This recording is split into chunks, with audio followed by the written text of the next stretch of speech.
Hey, Merry Christmas Eve, everybody. I hope you all are having a wonderful day so far, and I definitely hope you have a great Christmas tomorrow. So, I am covering a story that's always been on my heart. I love this story. It will make you happy, sad, it's devastating, it's wonderful. It will literally bring every emotion out in a man, all right? And that's the reason why I love it so much, I think. It's just an unbelievable story, okay?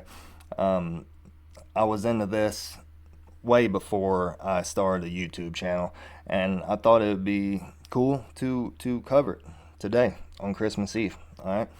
Um, I am talking about the Christmas Truce of 1914, and I am going to fix my screen a little differently so you guys will be able to read the subtitles. Um, I am going to be in the way of like probably a few pictures, so I apologize for that. I'm trying to make it to the best as I possibly can. All right, and I think this will be the best way to do it. So, with that being said, let's get into it. In 2016, IWM was contacted by the family of one of the soldiers shown in this photograph.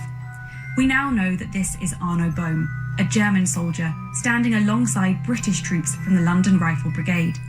They're standing together in the middle of no man's land during the Christmas Truce of 1914. This photograph captures a moment so unusual in the First World War that many people at the time, and to this day, believed it to be a myth. In the midst of a brutal, total war, how did this momentary peace come about? What impact did it have in the course of the First World War? And why did it never happen again? We were in the front line. We were about 300 yards from the Germans, and we had, I think, on Christmas Eve, we'd been singing carols and this, that, and the other, and the Germans had been doing the same, and we'd been shouting to each other, sometimes rude remarks, more often just joking remarks. Eventually, a German said, "Tomorrow, you no shoot, we no shoot."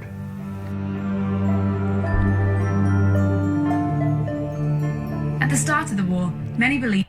They wanted peace so much that they were willing to take the chance.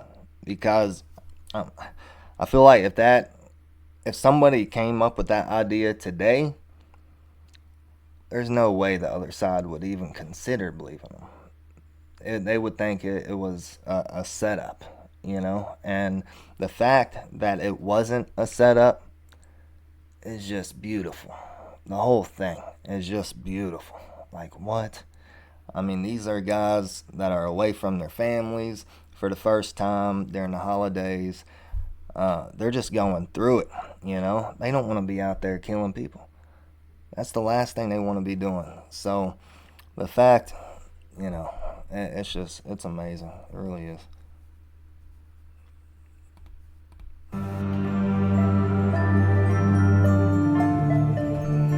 At the start of the war, many believed it would all be over by Christmas. However, by December that year, it was obvious that this was not the case, and thousands of families and soldiers were facing a Christmas of separation, grief, and hardship. So for those soldiers who were in the trenches over winter 1914, the conditions would have got gradually worse and worse. You got a lot of rain, a lot of frost, and the general living conditions would have been terrible. But the British troops were not alone. In the trenches opposite theirs, sometimes only 30 yards away across the strip of no man's land, were German soldiers in the exact same situation. There was lots of opportunity for each side to communicate with the other. And this was a regular thing which happened right from the start of trench warfare. But communication would often be in the form of soldiers from one side shouting over insults to those in the other trenches. But what was interesting at Christmas is that both sides actually started to communicate in more friendly terms. It really began with the Germans singing Christmas carols and setting up Christmas trees on top of their parapets. And so they came to very much empathise with one another. I remember very well Christmas. I remember the Christmas day when the German and the French soldiers left their trenches, went to the barbed wire between them with champagne and cigarettes in their hands, and had feelings of fraternization and shouted they wanted to finish the war. And that lasted only 2 days, 1.5 really, and then strict order came that no fraternization was allowed, and we had to stay back in our trenches. There's no doubt in my mind that there were Christians on both sides. The reason I say that is this obviously was God. I mean, if somebody can honestly say that God didn't have nothing to do with this, you're out your mind. You're out your mind. This is a miracle. They witnessed a miracle. And for somebody to say, oh no, it's just them. No, they're human. We're humans. We can't do stuff that good. It's impossible. None of those men are good people. The only one that was good is Jesus. And the fact that this happened, the fact that,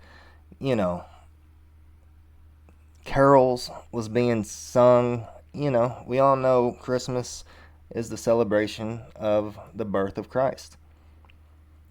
And God just blessed these men. God knew that they didn't want to be out there killing people, so here you go. It's amazing. It's absolutely amazing. Out, and we had to stay back in our trenches. The Christmas truce varied in different parts of the front line. Ceasefires were hastily arranged, sometimes to enable the collection and burial of bodies or to allow the trenches to be repaired. In other cases, the soldiers simply enjoyed fraternizing with the other side. And we shared fags, goodies with the Germans. And then from somewhere, somehow, this football appeared. Was it a proper football? It was a proper football. But we didn't form a team. It wasn't a team game in any sense of the word. It was a kick-about. Everybody was having a go. It came from their side. It wasn't from our side where the ball came. So like I said, I've researched this story quite a bit. And, every article I read, every video I watch, there's always something different, So I've read before multiple times where, where this guy said it wasn't a team thing. Just people were kicking the ball. I've read that it was definitely a team thing, but I don't know which one is true. All right, so I've read that the Germans won 4-2, in the game they played. But this guy is saying, he was there, so you would think he knows what he's talking about. And also, when the truce was going on, there were soldiers like way down the field that some soldiers didn't even know about the truce. All right, so maybe that has, something to do with it. Different soldiers seeing different things, different perspectives. Like Matthew, Mark, Luke, and John in the Bible. It's all the same thing, but it's coming from 4 different perspectives. So this is the same thing, I feel like. So both might be true. Okay, so I just wanted to throw that out there. It was a kick-about. Everybody was having a go. It came from their side. It wasn't from our side where the ball came. How many people were taking part, do you think? Well, I should think there'd be at least a couple of hundred. Did you kick the ball? Oh, yes, I had a go at it. I was pretty good then, 19. But while some parts of the front line were playing football and swapping stories, others were confused by what they heard or felt no inclination to socialise with those they had so recently been fighting. After a few moments, there were lighted objects raised above the German parapet. The Germans were shouting over to our trench. There's no doubt about that at all. And before we could take any action or do anything, we were ordered to open rapid fire, you see, which we did. The Germans did not reply to our rapid fire. They simply carried on with their celebrations and were having a very fine time indeed. They certainly were not going to do it anymore. They thought that we were idiots, I suppose. We were. Well, not us, but the command, you see. The way that trench warfare was organised in the First World War, each sector was very distinctive. And so you wouldn't necessarily know what was happening in the sector next door to you. And you do get stories of one area of the front where they're experiencing a truce, but then suddenly they get fired on by the troops in the next sector who don't realise what's happening. For those soldiers not involved, the truce must have seemed unbelievable, and even more so. That part sucks. You know, like some different sectors, some people know about the truce, some people way down there don't know about the truce. One of the soldiers goes down there, gets fired on, thinking, you know, the people that's firing on the soldier don't even know about the truce. Like, yeah, that's rough. The troops in the next sector who don't realise what's happening. For those soldiers not involved, the truce must have seemed unbelievable, and even more so for those back home. For months, the media and government propaganda had shaped a perception of German soldiers as bloodthirsty enemies, baby-eaters, devils, ruthless killers. But news of the remarkable Christmas truce soon spread abroad. By the end of December, letters and photos arrived home, and newspapers began to publish accounts of the truce. My father was delighted to have a letter giving such a description of events, and he sent them up to the Daily Telegraph. I got into a frightful rocket. It showed up that it must have been me who wrote it, and Mossy got hold of me, gave me an awful dressing down for daring to write to the press. But of course I didn't. My old man wrote to the press. These photographs were taken on personal cameras that some soldiers had taken with them into the trenches. Photography in the trenches was discouraged for obvious reasons, but during the Christmas Truce of 1914, soldiers on both sides of the trenches could not resist the opportunity to document such a unique event. At the beginning of January 1915, the newspapers suddenly start printing these letters. And to begin with, there was a certain amount of disbelief. But then over time, suddenly photographs started to appear as well. And by that time, the evidence was clear that this did happen. It wasn't a myth. And the media at the time absolutely loved it. There were lots of discussions in the newspapers about whether this was a good thing or a bad thing. I mean, I would completely understand why people wouldn't believe this. Like, this is unbelievable. Like, the people at home must be thinking, like, yeah, right. Okay, tell me another one. And then when they actually start getting pictures sent in the mail of both sides together having a good time, that had to be wild. Like, what is going on? Like, it's absolutely amazing. It's amazing.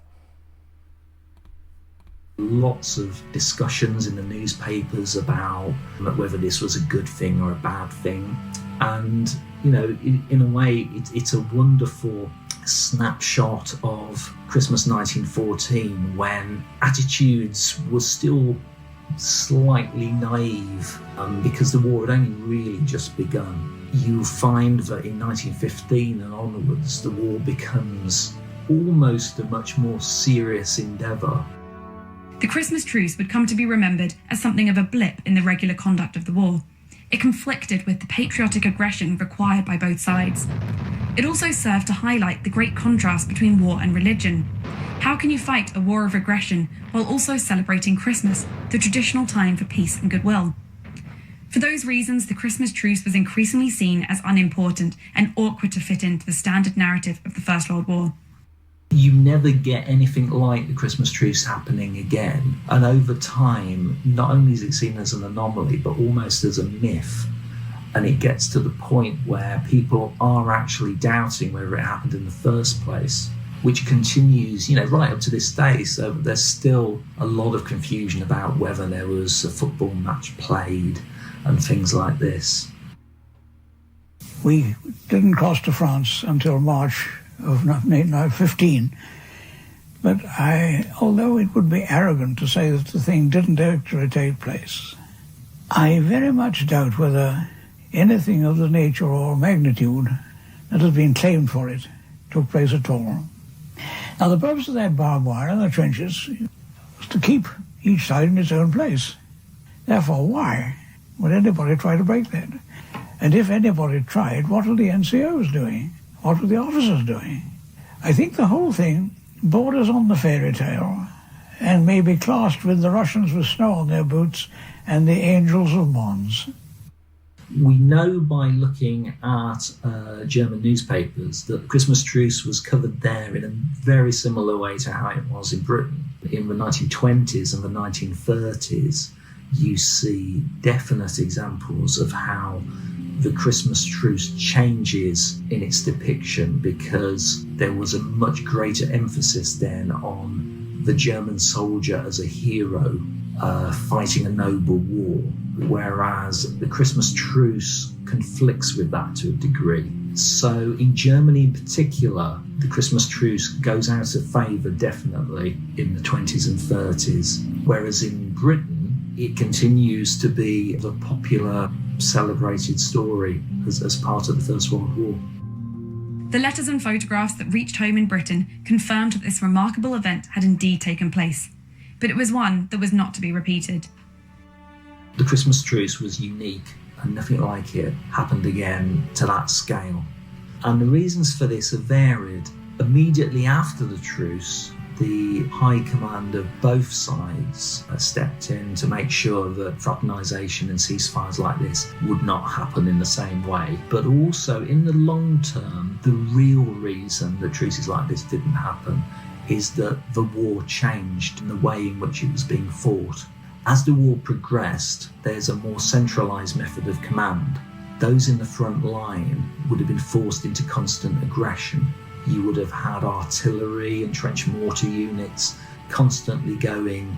And also, of course, as the war progressed, it took a far nastier turn. So you get things like gas warfare introduced, an increasing number of civilian casualties.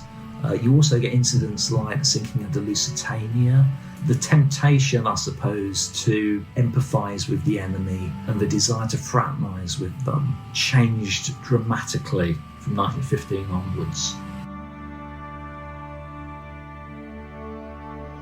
It can be argued that the Christmas Truce made little difference to the course of the First World War, but it would be remembered as a crucial moment in history. The truce has featured in films, television programmes, inspired songs, and even featured in adverts. It's become part of the symbolism used when discussing the First World War, as synonymous with that conflict as poppies, mud, and war poets. This unique event has become legendary, in part because the idea of peace at Christmas in such an unlikely place is an irresistible story. But its enduring legacy is also due to these incredible photographs and the interviews from those who were there, documenting an event that to so many still seems wholly unbelievable.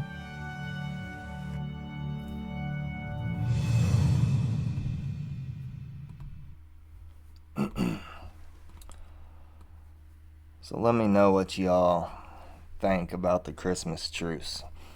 Have you ever even heard of it? Do you know about it? Is this the first time hearing about it? Because I've talked to people that they don't even know about it. But like the guy said in the video, a lot of people doesn't even think it actually happened. I do. I believe that it actually happened. Because like I said, I've researched it quite a bit. And I think, like different perspectives are thrown out there. The stories don't really match up. But like I said, different men are telling these stories, so they might have seen something that the other man didn't see, so that's always a thing. So yeah, it's absolutely unbelievable. So thank you all for clicking on the video. I appreciate y'all's support, and I hope y'all have a wonderful Christmas Eve today and a wonderful Christmas tomorrow. Y'all have a good one. See you soon.